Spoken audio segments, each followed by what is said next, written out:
Hi, welcome on into Courtside. I'm your host, Courtney Webb, and this is a digital series about QVC entrepreneurs. Today, we have a duo with us from the Bob Mackie collection, Bob Mackie himself, and then Joe McFate. How are you both doing?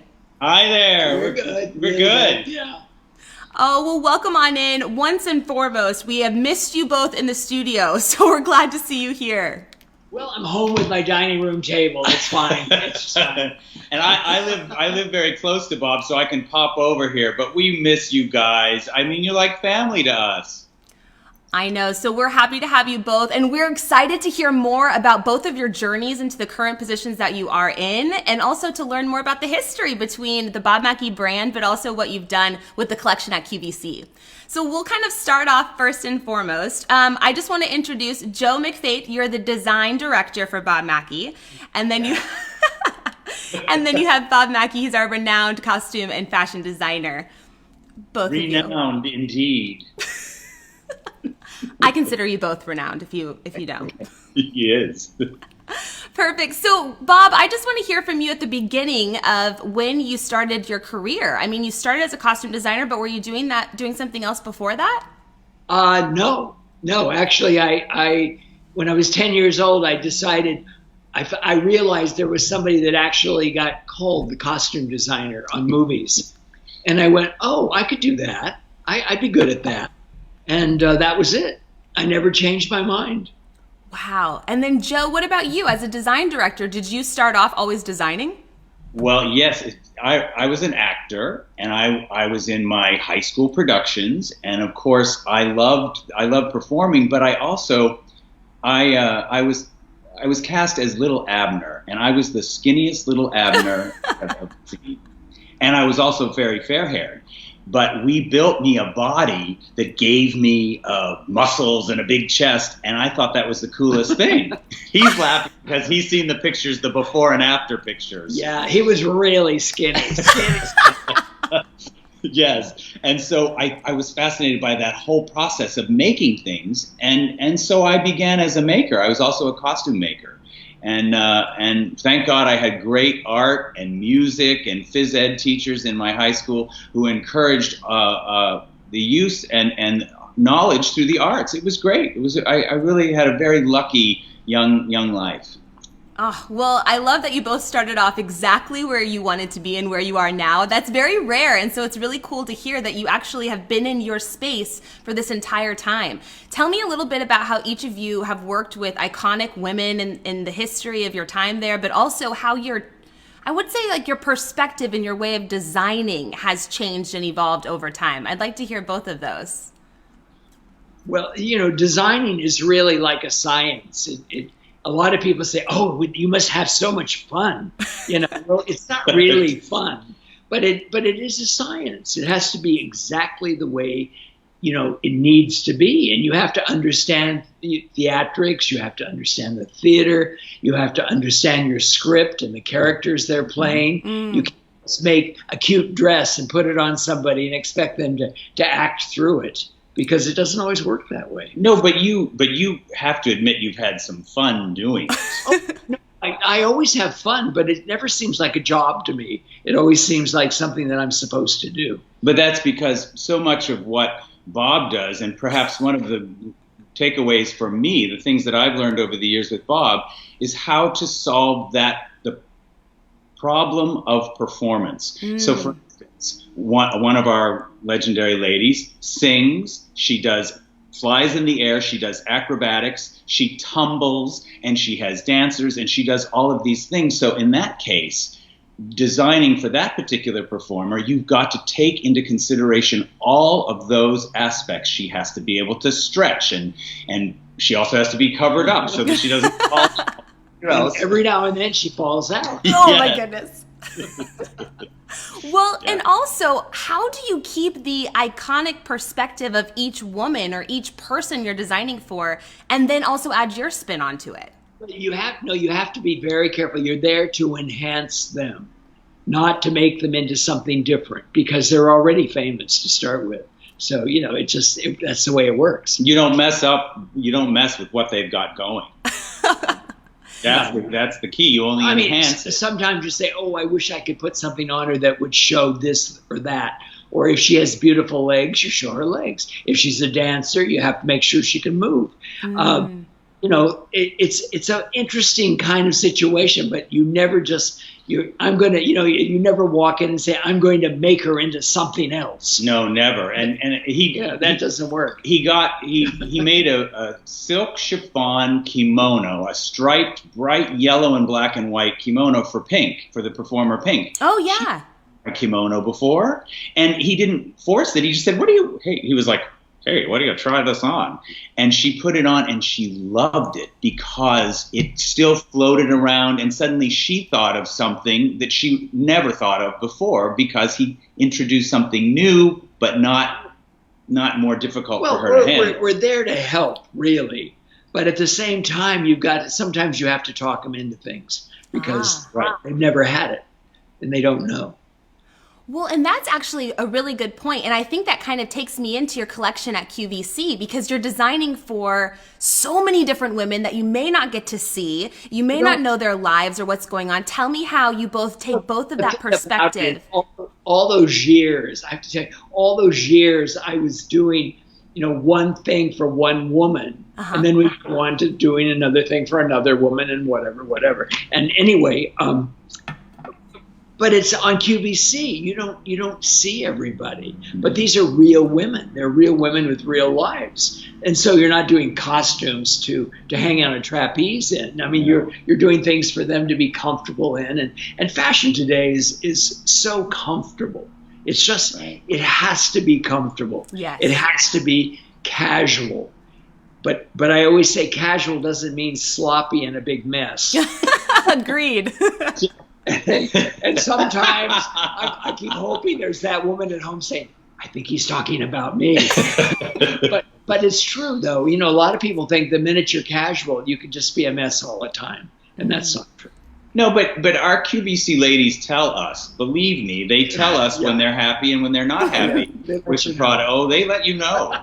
If it doesn't work out or it isn't what we promised. And we listen to those ladies. They're so important to us. But everybody has a different kind of lifestyle, and fashions change. I mean, I've been doing QVC a lot of years, and things have changed since we started. And people are used to wearing certain kind of clothes now that maybe 20, 30 years ago they didn't wear those. Well, we had no athleisure wear. This new term using. I mean, our original QVC customers, we had a pair of silk pull-on pants. And it was back when silk was affordable. And so many of our ladies had those pants and they loved them. I bet you wouldn't catch half of our ladies in those silk pants today. That's totally changed. So we've seen the customer change. But they were a wonderful shape, those pants. They look good on them. Right. So we took the beautiful combination poly spandex whatever and made the same pants recently, and they're just as good. They're just as comfortable, but they're not. You don't have the silk care. And you're right. That's true. I mean, the good thing about QVC is that they think about all of those things in junction with the beautiful expertise that you both bring to our customers. So she knows, I can be comfortable, but I don't need to be sloppy. And it's funny, we have Chrissy. It's so washable. It's so much cheaper. In the old days when you'd have to go to a dry cleaner, if you had a pair of white pants, chances are you had to have it clean every time you wore it. Exactly. Yeah. And nowadays you don't. You throw it in the washing machine. Easy. So easy. You have Chrissy here, and she says, I have to be comfortable, but I'm probably a mess, she says. Well, you have to be comfortable. I always say if you're going to a party, make sure you wear shoes that are comfortable. Mm-hmm. I don't want to go to a wedding and see the bride walking around in her bare feet because she can't stand her shoes. And there's nothing worse. Right. But we would advise her to wear a lower heel or a more comfortable heel underneath her dress. It doesn't matter. You're not going to notice her feet anyway. If you're looking at the bride's feet, we're in trouble. We're in trouble. No, Chrissy, we agree with you. We have to be comfortable too.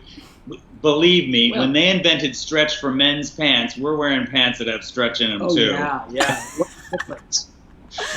So So I do have a quick question for both of you. Growing up, was there a time that if you look back in your childhood that you remember doing something, whether you were designing or you were creating something, and you look back now and say, you know what, that gave me an inkling that I was going to do this for the rest of my life? Oh, yeah, absolutely. I mean, I was, I used to go to the movies when I was a little kid, and I loved going to the movies. And my favorite movies were always the Technicolor ones and the musicals and the whatever. And I didn't realize that people actually, there was somebody in the studio that designed those clothes. I just thought they came to work that way. I didn't know. When you're 5 or 6, you don't think about that stuff. Right. And when I was 10 years old, I saw a movie called An American in Paris. And they had this big ballet, which was so beautiful. Yes. And as I was watching it, I'm thinking to myself, I think I could do this. This I can do. Wow. And who did this? That's the first time in my life I ever cared about who did it. And I watched the credits, and I could actually read by that time. Thank God. And all of a sudden that became my favorite designer, because that was the lady that designed The King and I movie, which was a beautiful, gorgeous movie. And I thought, she's good. That's a good person. I want to be a costume designer. And I hung on to that. I did a lot of other stuff while I was in school, but basically I thought, that I think I can do. I wouldn't be a good actor, but I was acting in shows in high school and whatever. Warmer. But I didn't think that was my strongest suit. I thought I need to do this. And as it turned out, I went right to work after school, and I've never worked in the back room. I've always been in the room up front where everybody goes and the fittings and everything. Yeah. So I knew what I was doing, I guess. What a great memory. Joe, tell us yours. 10-year-old marching home and telling his family he's going to be a costume designer. On Broadway. I've never been to Broadway. I didn't even know what it was really, except in the movies they always have Broadway. So that sounded good to me. That sounded pretty snazzy. We're going to, did. road and go to Broadway. My story is similar, Courtney. I worked, right away in my junior and senior high schools. I was always involved in the productions, and so scenery painting and costume making and performing right away was very attractive to me. It's all part of the same package. It all has to work. It's like a huge team that comes together and they all do their part. A lot of people think theater is just fun. You go up there and have a good time. And if it isn't perfectly timed and perfectly done, it's not so good. When I came to Los Angeles, I thought I knew a lot about how to fit clothes. And I think one of the best things that I have learned from Bob is how to recognize what needs to be altered or changed in a fit. So like when we're trying out one of our QVC pieces, we have a model and we look in the mirror as much as we're looking at the item, we're also looking at the person wearing it. So is the shoulder a little different? Is the bust dart in the right place? And all of those things I knew, but I know a lot better now. Well, the QVC is amazing. Do you know how many sizes we carry? And extra small to 3X. To 3X, and everybody's not the same 3X as the next person. Right. So you kind of got to be careful. You have to know your body and what size works for you. But it's amazing. We fit every single size on a different woman. It isn't just a dress form. You put it on that size woman and look at her in it. It's like talk about science. That's really amazing. Yeah. I definitely agree with that, and I appreciate that you take in the time to think about every woman and that the shape may be different. You have to, and everything doesn't look great on every single person. But after a while, you learn what works for you. Mm-hmm. You had a question you were going to ask me about what a good advice. Yes, a tip for Universal, all women, what we should have. Get yourself a two-way mirror that you can see your back view as well as your front view. Well, a full-length mirror preference. We are founding fathers of the full-length mirror founding. Take a look at your backside, lady. And don't trust your husband or your partner to tell you what your backside looks like. Oh, my goodness. What a great style tip. So that question was, what is a universal tip that all women should have? And it should be to have a mirror in the front and behind us. Take a look at the whole view. And be honest with yourself. Yeah, no, you have to be honest, and don't buy the size you wish you were. Buy the size you actually fit into. Well, we go back. It's comfortable. Comfort is still important, and if it's too tight, you're not going to be comfortable. Right. Agreed. And probably look as good either. No. Size is only a number. It's just a number. Mm-hmm. And in a lot of different brands, their sizes are different. So you have to kind of know, But QVC, their sizing situation is very good there. If you follow the rules, you can do very well. Meticulous about the sizes, the shape. And don't forget that your top sometimes isn't the same size as your bottom. Oh, 100%. Mine is definitely not. That's the way life is. That's how we are. Exactly. So I want to know, was there a time in both of your lives where you heard the word no and you decided to say, you know what, I'm going to use that. I'm going to persevere. I'm going to pivot or change direction, and I'm going to overcome that no. And then what was the effect of it? No is one of those things that people are giving their opinion about the no. But they're not going to do what you do. I had a lovely stepmother who I adored. I mean, she cared about me and everything. But when I told her I wanted to be a costume designer on Broadway, she said, well, maybe you should be an art teacher in high school. And I went, I'm in high school right now, and I don't want to stay there. Thank God for the teachers in high school. I had some really great ones who really thought I had a lot going for me. But if you're always listening to that person who thinks to themselves, who's going to be a costume designer? Who's ever going to get that job? Yeah. And I remember the first job I got in Hollywood. I worked 3 weeks and then I was off. And she says, well, you're fired already? I said, no, I did the job. I'm laid off. I had 1 week in unemployment, and I went back for another job. She said, you got one already? And I said, yeah. They come, they go. It's fine. And I think that was probably the last time I had unemployment. Wow. So, and that was probably 60 years ago. So don't worry about it. Do what you need to do, but you've got to know that you're good at it. You can't just say I'm going to be this or I'm going to be that and walk in and think it's all going to happen. You got to know what you're doing. Mm-hmm. Well, to Bob's point, this is an important piece of advice, and that is that even though a lot of people say no, you have to want it and you have to need to do that thing. And regardless of what people tell you, but be strong in knowing that you might not be the costume designer right away. I worked for many years as an associate of a legendary costume designer by the name of Alvin Colt. He designed over 90 Broadway shows, and I came to Bob with. He was a lot older than you too. Oh, he was way. Yeah, he was.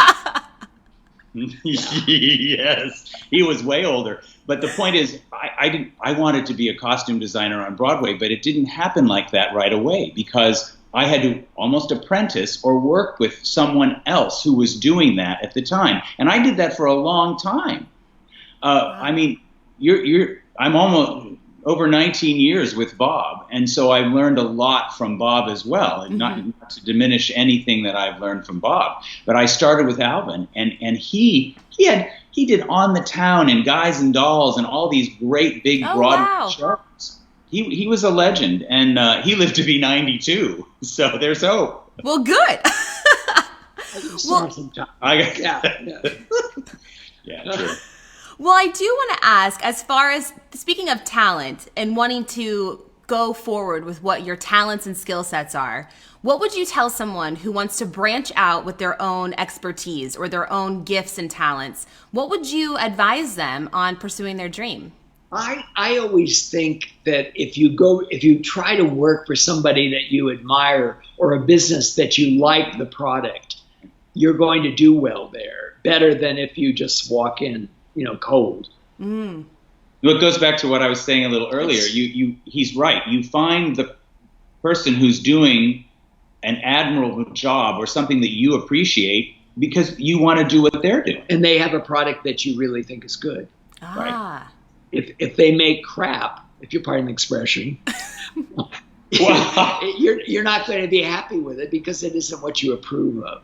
You know, you've got to do it's all science. You have to learn to do it perfectly, and you'll be surprised how good the product will come out. Well, I think that's an excellent point. I actually have not heard that yet, as someone saying, go find someone who's doing it in a way that you admire, that you approve of, and that will actually give respect for that person. So then you want to level up, in other words. You can learn so much from these people, you know, and they don't even know they're teaching you, but you just watch. You watch. And then you can also watch them make mistakes and think, oh, I don't want to do that. You know, that was the wrong thing to do. Or you learn how they handle the mistake. Because let me tell you, there have been plenty of times where everybody has mistakes. We make mistakes. And we look at it and go, oh, well, we shouldn't have done that. Or that's one thing too many. Or you know, you have to learn how that's how we live. If we didn't make mistakes, we wouldn't be human. You don't learn that. You don't learn anything, right? Yeah. I completely agree. I think progression's all about kind of making mistakes and then pivoting and figuring out where you go. So I actually have a question about that. Do you have a moment where maybe you made a mistake, but it ended up becoming something great? I think so. I think, you know, that happens. I don't have a big memory that I can bring it right up to the surface. Mm-hmm. But we all make mistakes. And I've done, you know, I used to have on the Carol Burnett show, we used to have a dress rehearsal the morning of the show, which was on a Friday. Mm-hmm. And we did another show with an audience in the afternoon and then the same show again in the evening. Yeah. So we had 2 shots on tape that we could edit it down to the best possible show. And very often I'd see things the morning show when I thought was a perfect costume. And I go, oh dear. And I would take the costume back to my workroom, which was only, 10 minutes from the studio. And we would alter it. We would change things. We would recut the top. Maybe it wasn't flattering. There are just so many little things you can do when you're in charge. You just say, oh, that's not good. And hopefully the producer and the director and the star doesn't notice. Right. True. I did a little improvement. I improved this. Yeah, well, you never know. But you learn, and hopefully you don't do that mistake again. You just don't. True. You fix it. True. Very true. Joe, have you had a moment where you thought, oh, this was a mistake, and then I realized, actually, I could work with this, and this actually became something better? Yeah, actually, I do, and it's a little more. It was in my past. Thank God. Yeah, really. I was working for a wonderful organization called the Costume Collection in New York City, and I had a secure job, and I was in charge of their mail order division. So we pulled costumes for high schools and churches and nonprofit organizations, and I was very comfortable there. And I was offered a higher paying job at a competition. Yeah. And I took that job, and I very sadly had a big, long farewell, and everybody said, you can't leave, and I left that job. That job lasted 3 days. The company that I went for disbanded their whole rental division, and so suddenly I gave up a job that I loved, and I had nothing. In 3 days, I had nothing. But what that did is it forced me to break out of that job. And I was a free agent. It was hard. And I worked for a lot of different things. I worked for Radio City Music Hall for the Christmas Spectacular. It's how I met Alvin Culp, the designer that I so admired. And I might not have ever done any of that had I stayed at that job where I was comfortable and happy. And though it was a mistake, it changed my life.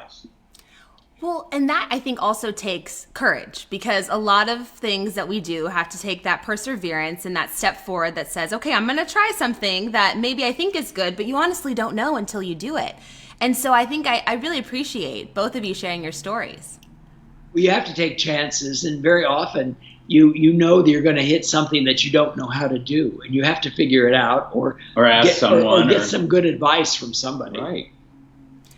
Well, and as far as like getting that advice, do you have a moment where there's a great memory that maybe you don't tell that often, that for you was like the best advice or the most reassuring moment that had to do in your career that you could share with us now? Something maybe that you don't always get to share but sticks with you from time to time? Well, your last year was full of those things, Mr. Yes. Oh. I mean, here, I'm going to answer for him, and he'll hit me if it's the wrong answer. He said he wanted to be a Broadway costume designer when he was a 10-year-old boy. Mm-hmm. Well, my dear, he was nominated for a Tony Award at 80. Yeah. And he won it. So first nomination ever, even though he did other Broadway shows. So talk about perseverance and holding on. So if he can be nominated and win a Tony at 80, it's worth waiting for. Is that true? Yeah, but I'd like to have more than one. You can, Bob. Go on. What are your other ones? Aren't you glad we asked that question?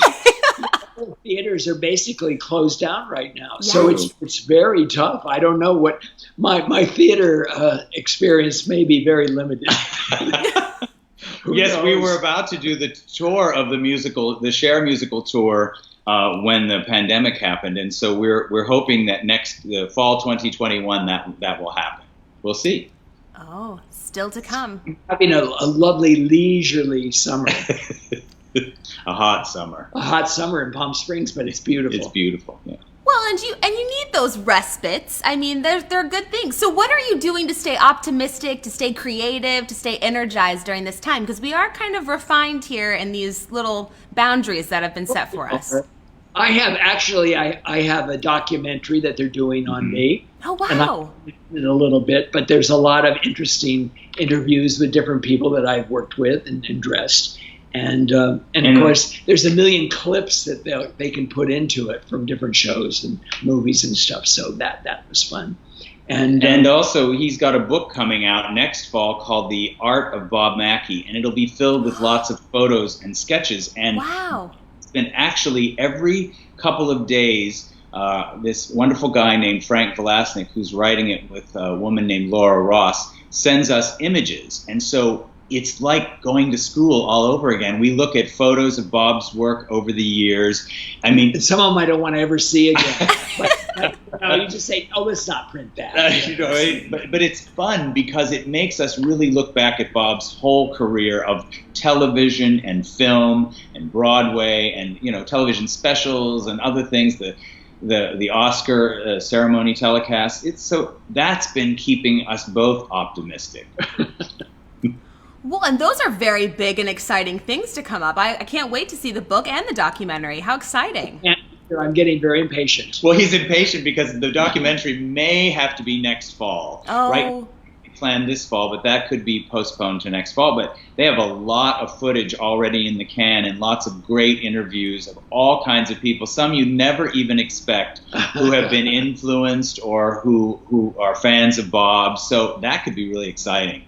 Oh, that definitely will be. So as far as the two of you getting excited about the new coming season, the collection, QVC, let's talk about what you're bringing to QVC, how the breadth of the collection has expanded, and what our QVC customer can be excited to see from you in the next coming seasons. Well, QVC, when I came in to do it, I had done regular fashion, which you do collections and you make a coat that matches a dress that does this, does that. And QVC, people nowadays want to have separates. They want things, I can wear these pants with this top and this jacket and this and this and this. And they put everything together. And if they're really clever, and we try to design it that way, for very little money, basically, you can have a really good wardrobe and a more casual, comfortable, easy. Fashion today, it's like sportswear, really, and leisure wear. It has nothing to do with the old days when I was a little kid, and I used to wait for my mother to get dressed and put on her girdle and do this and do that. There were lots more parts. It was just like, how torturous could it be? And then the shoes weren't comfortable. A woman doesn't have to wear 4-inch heels unless she just loves it. There's so many good things in life that clothes should not be your big thing that just drives you crazy. It really should. But as far as the Bob Mackie line goes, the things that our ladies love so much are embroideries and our prints and all of those things that have been staples in our line. We're going to continue to bring those. And they tell us when they love a graphic of Bob's that he's drawn. He's drawn so many flowers and so many birds and plants and all flora and fauna.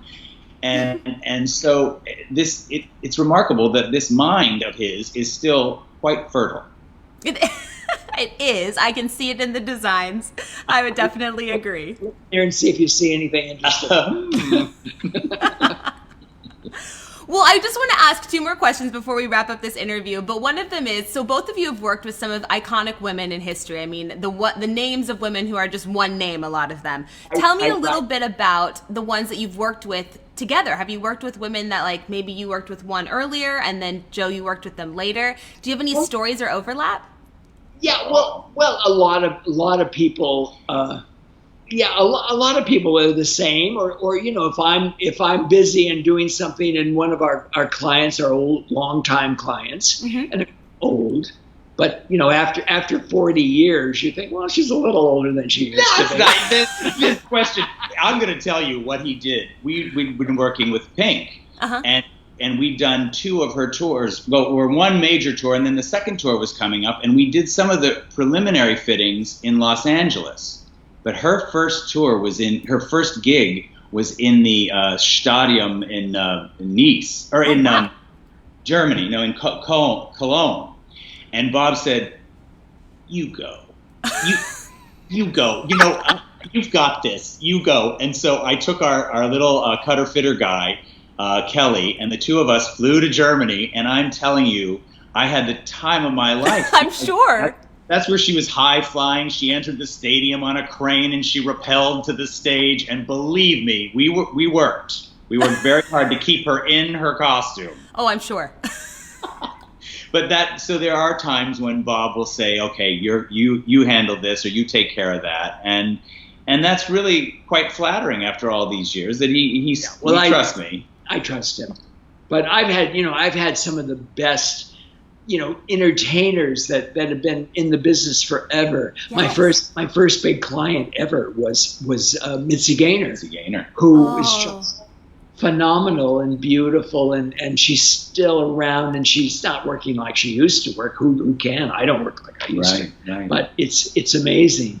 And and then I went right from her to Carol Burnett, and then Cher, and then all these amazing women that Bernadette Peters, Diane Carroll, Diana Ross. I mean, I've had some really good ones, and and they change over the years. You don't look the same for some reason when you're 21 as when you're 51. It isn't quite the same. It's true.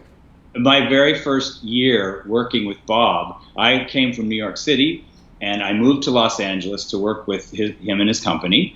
And in that first year, if that first year was going to be an indication of what I was about to face, I am telling you, we were working 80 hours a week. It was insane.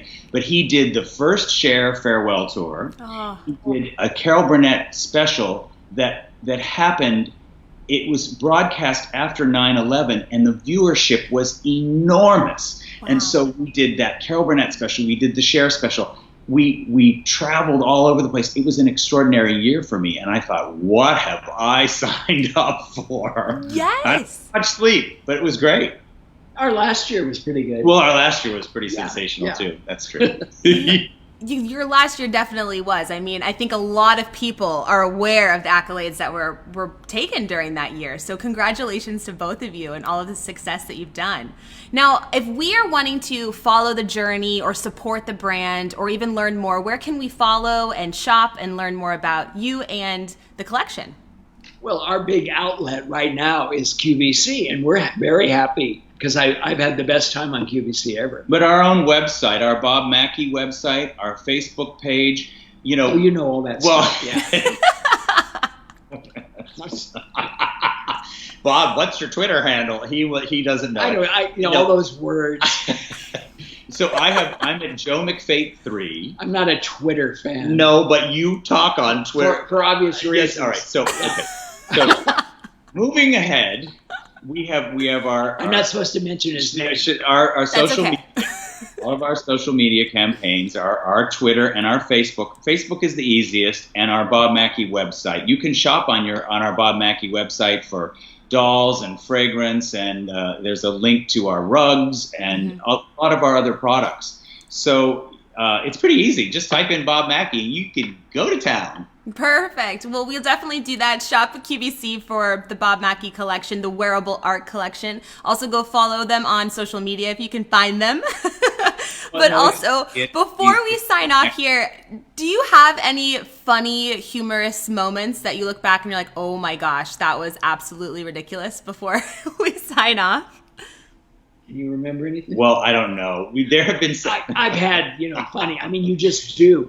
When you're turning out several TV shows in a week, and it's all within that week, you're going to have problems. I mean, you're going to have some craziness. But we laugh. I mean, do we laugh? Yes. You have to laugh. We have to laugh, and we have plenty of occasions to laugh. It's all serious when you're doing a show. Of course. It just is. You got to make it right. But sometimes all of that seriousness can make you just fall into a million pieces. I mean, we while we were fitting the Cher musical, there were lots of very funny moments because here are 3 young women who absolutely knew who Cher was, but actually putting those clothes on a person who wasn't accustomed to wearing clothing like that can be very funny. Oh, gosh. Cher wears things like she's wearing her jeans. Yeah. She's like, well, what's the big deal? So I got a mohawk. What's the deal? It's very easy for her.